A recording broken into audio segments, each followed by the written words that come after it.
வணக்கம்.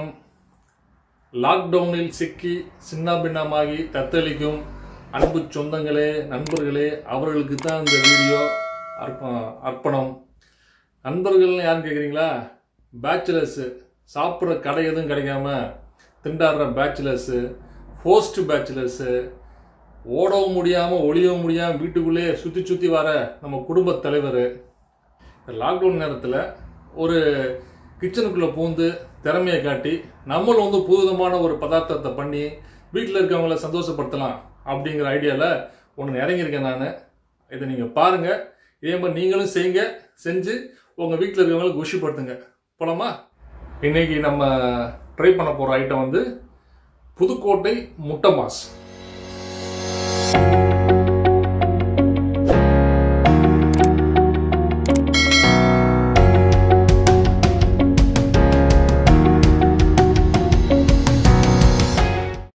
இதில் ஒரு 4 பேருக்கு பண்ணுற மாதிரி வந்து இன்றைக்கி வந்து ஒரு அளவு எடுத்து பண்ணியிருக்கேன். ஒரு குடும்பத்தில் இருக்கவங்க சாப்பிடலாம் அதை. சரி, இப்போ நம்ம எப்படி பண்ணுறங்கிறது, என்னென்ன இன்க்ரீடியன்ட்ஸ் அப்படிங்கிறத நம்ம பார்க்கலாம். அப்புறமா சமையல் செய்முறையும் பார்க்கலாம். நன்றி. நமக்கு இந்த முட்டை மாஸ் பண்ணுறதுக்கு தேவையான பொருட்கள் பார்த்திங்கனாக்கா, நான் வந்து ஒரு 2-3 கிராம்பு எடுத்திருக்கேன், பட்டை, அப்புறம் இலை, பிரியாணி இலை, 2 மிளகா வத்தா, அப்புறம் கொஞ்சம் கசகசா இது வச்சுருக்கேன். இது நல்லா மணமாக இருக்கும்.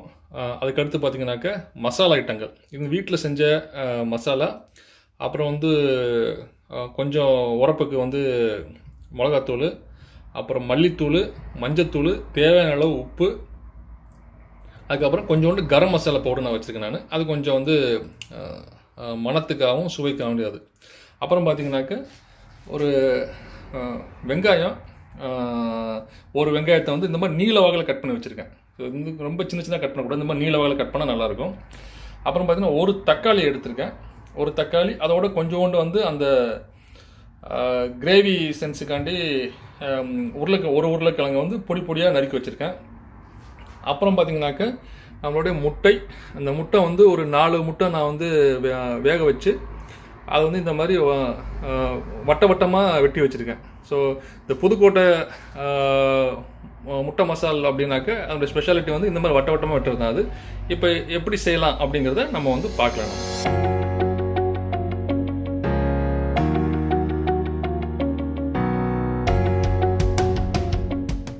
லைட்டாக அந்த பொன்னிறமாக அந்த வாசனை வந்த பிறகு நீங்கள் வந்து வெங்காயத்தை நீங்கள் சேர்த்துக்கலாம். நம்ம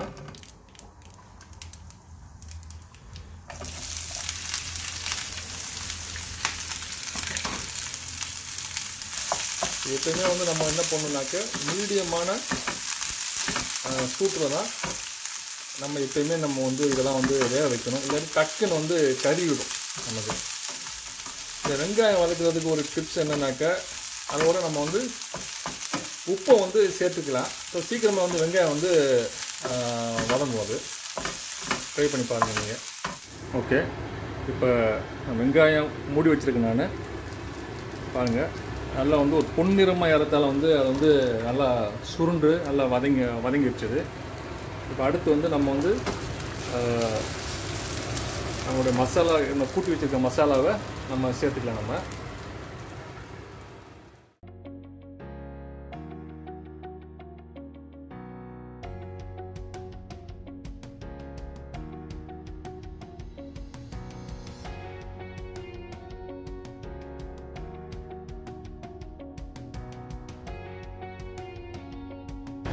மசாலா வந்து ஒரு 5 நிமிஷம் ஆகிருக்கு. அது வந்து நல்லா மிக்ஸ் ஆகிடுச்சு. லைட்டாக வந்து கொதி லைட்டாக வருது, தண்ணி நம்ம ஊற்றுனதுனால. இப்போ அடுத்ததான் நம்ம வந்து நம்மளோட எடுத்து வச்சுருக்க தக்காளி, உருளைக்கிழங்கு போட்டுக்கலாம். இது உங்களுக்கு உருளைக்கிழங்கு போடணுன்னா உங்களோட விருப்பம் அது.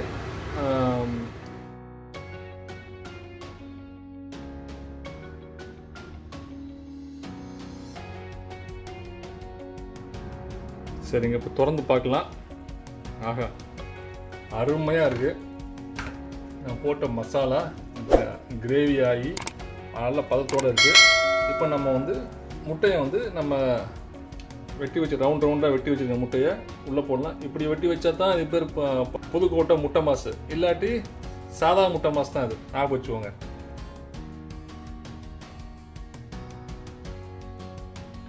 இது வந்து இந்த மஞ்சக்கரு வந்து வெளியே வந்து பிரிஞ்சு விடாமல் வந்து நீங்கள் வந்து உஷாராக வந்து திருப்பி விடுங்க அதை. ஏன்னா வந்து இது வந்து மஞ்சக்கரும் வெள்ளைக்கரும் சேர்ந்து இதில் இருந்தால் தான் உங்களுக்கு வந்து நல்லாயிருக்கும் உங்களுக்கு. இதை வந்து நம்ம ஒரு சில நிமிடங்கள் மட்டும் வச்சுக்கலாம். நம்ம வச்சுட்டு நம்ம வந்து இதை இறக்கிடலாம் அதை. அப்புறம் உங்களுக்கு வந்து கொத்தமல்லி புதினா இருந்துச்சுனாக்கா அதை நீங்கள் வந்து மேலே தூவலாம். நல்லா கொஞ்சம் வாசனையாக இருக்கும் இறக்கிறதுக்கு முன்னாடி. புதுக்கோட்டை முட்டை மாசம் வந்து சப்பாத்திக்கு தொட்டு சாப்பிட்லாம், பரோட்டாவோட வச்சு சாப்பிட்லாம். அருமையாக ரெடி ஆகிடுச்சு. இது இதெல்லாம் பார்த்தீங்கன்னாக்கா காரசாரமாக சுவையாக சூடாக இருக்குது. நம்ம இப்போ இதை வந்து சாப்பிடணும். நம்ம இப்போ சாதம் நம்ம பண்ண சுட சுட சுவையான காரசாரமான இதோட சாப்பிட்டோம் வச்சுங்களேன், ஆஹா அருமையாக இருக்குங்க. வெயிட் போகிறதுக்கு முன்னாடி கிச்சனுக்குள்ளே வந்து எப்படி இருந்துச்சோ போகும்போதும் அதே மாதிரி வச்சுட்டு போயிடுங்க. அதுதான் நம்ம உடம்புக்கு நல்லது. சரிங்களா? Bye, see you.